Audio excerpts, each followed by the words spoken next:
Okay, so here's the tank. Determine the reading of the bottom pressure gauge in PSIG, which is gauge pressure. If the top of the tank is sealed, and the top gauge reads 50 PSIG, and the depth of the oil is 28.5 feet. So I'm going to do this exactly how I would want you to do this in format form, okay? So given PT, which is the top, right? PSIG. H, 28.5 feet. SG, 0.95.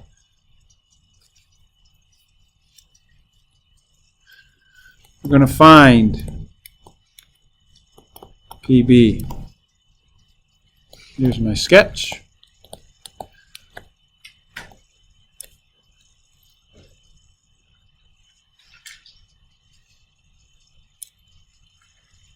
It's not using a straight edge, but you get the point. Oh, and we got oil in here.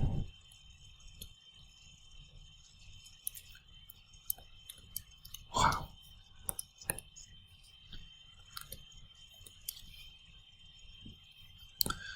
PT, and this is PB.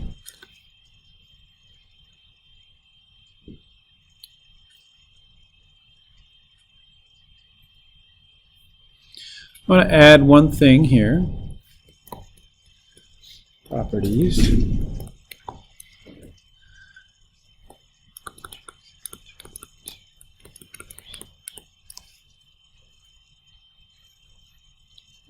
And let's see here.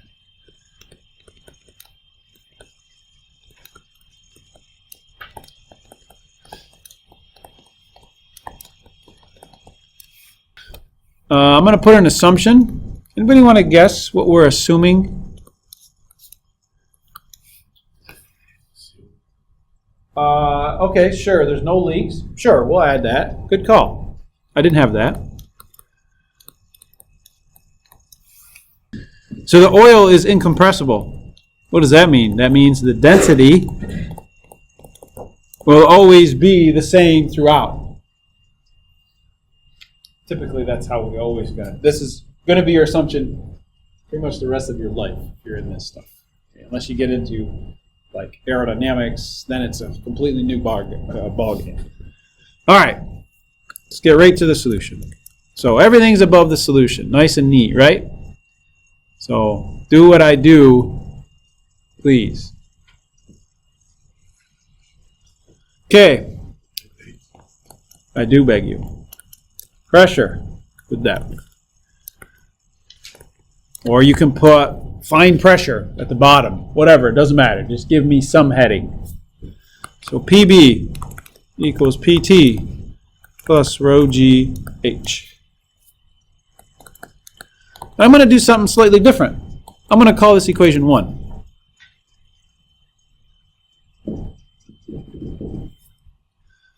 All right, and then I'm going to say find density of oil.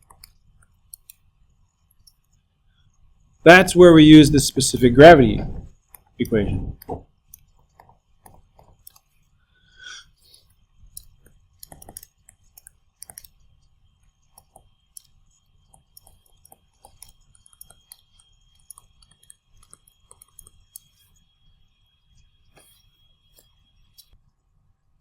So, a few things to point out. See how I started? Said, we're looking for the bottom pressure. We know there's a depth. Let's write that down first. Boom. Then what do? Do we know the top pressure? Yep. Well, we don't know the density. That's going to be our next heading down. Find density. Boom. We already know G, so we don't need a heading, and I think we know H, right? Then, please give me the SG equation first, then rearrange it. Because I want you to drill that equation in your head, okay? Because that's one of the fundamental equations that you should know in fluids, okay? Then rearrange it for me, okay? Now, what I'm going to do is plug what? Equation number 2 into number 1. Now, do you have to do it this way? No. As long as you're neat and down the page and you have headings, sure. But I wanted to give you another way of how to do things.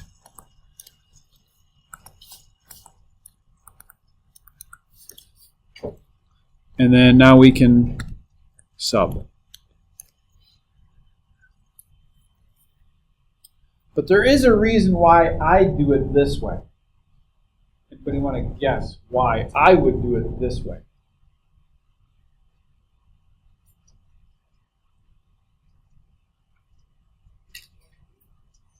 No. The why I actually wrote the 2 equations and then I plugged 2 in back to 1. Yes. Okay. Because if you look here, all these variables on the right are givens above. So now we have one equation that covers everything that we had in the problem. So when we program this, we already know the equation. Okay? So if we look at this right now, what happens if I change the specific gravity? What's going to happen to pressure if I increase the specific gravity? What's going to happen to pressure? It's going to go up. Yep. Okay. Now, if you had the equation up here, number 1, you would have to think a little bit, right? Because you have to figure out what is the density equation to figure out what specific gravity. Where this equation, it's already in there. So it just helps you visualize trends that you're going to get later on. Okay. All right. Now let's sub these values here.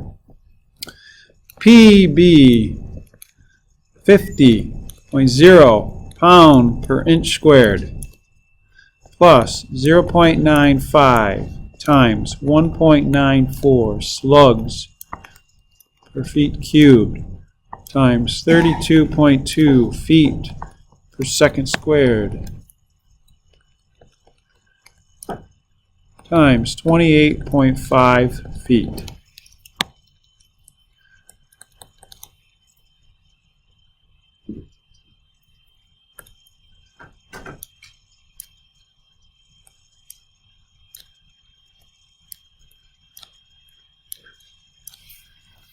Now, if you prefer to put brackets around your units, like I did in red, go right ahead. Sometimes these get a little tricky, right? It gets a little messy. Sometimes I do that. All right. 50.0 pound per inch squared plus 1/6, and you can check this in your calculators. Slug foot times foot over second squared feet cubed.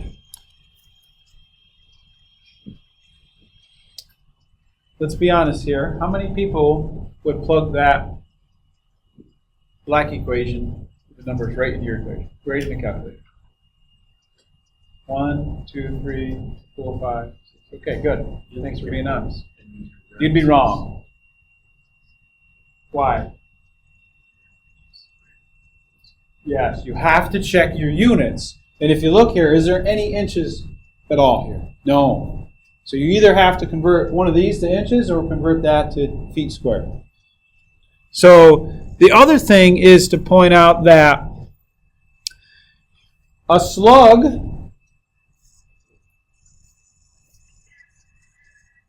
times a foot over a second squared. Anybody want to guess what unit that is? Is it still slugs? No, it can't be. Oh. That's it. What did you guess? It is a pound. It's a pound force, yes. Yep. Okay, so just a reference, pound force is a slug times a foot per second squared. If you were thinking about, I don't know what you were thinking, but the way I would have done it is, what is the SI unit of Newton? And that would have been a kilogram times a meter over a second squared. Okay. So what did I do? I converted on the right here.